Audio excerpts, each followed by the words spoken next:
তো আজকে আমরা অনেক দিন পরে ঘুরতে যাচ্ছি, কেননা বৃষ্টির কারণে বেরোতেই পারিনি বাড়ি থেকে। এত পরিমাণে বৃষ্টি হচ্ছিল যে যা হোক আজকে একটু পরিষ্কার হয়েছে, তো বললাম একটু ঘুরে আসি। আর আজকে আমরা যাচ্ছি রাজবাড়ির মন্দিরে।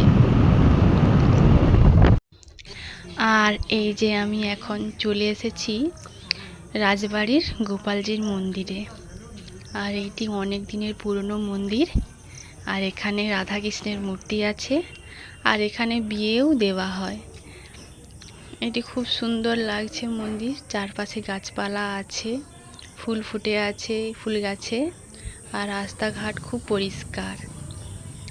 আর এই যে ঠাকুমাটা আমাকে বলল যে এইখানে ক্যামেরা করা নিষেধ আছে, বকা দিবে।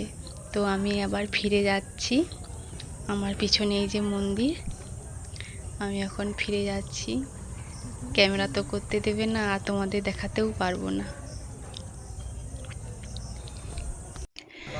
তো আমরা বাড়ি ফিরে যাচ্ছিলাম, আর যাওয়ার পথে দেখলাম এই যে কাঁঠাল বাজার।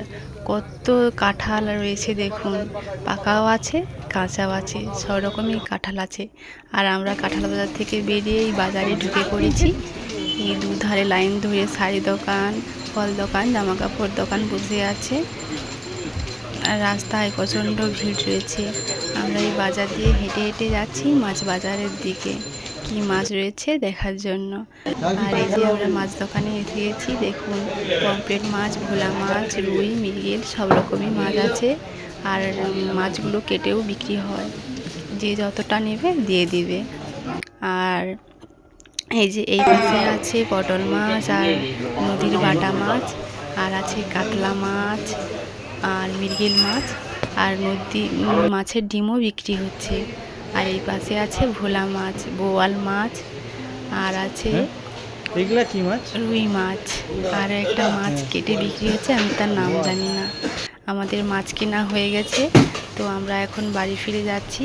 আর এখন সন্ধেও হয়ে আছে, আর যেহেতু মেঘ আছে তাই যখন তখন বৃষ্টি আসতে পারে, তো আমরা তাড়াতাড়ি করে বাড়ি ফিরে যাচ্ছি।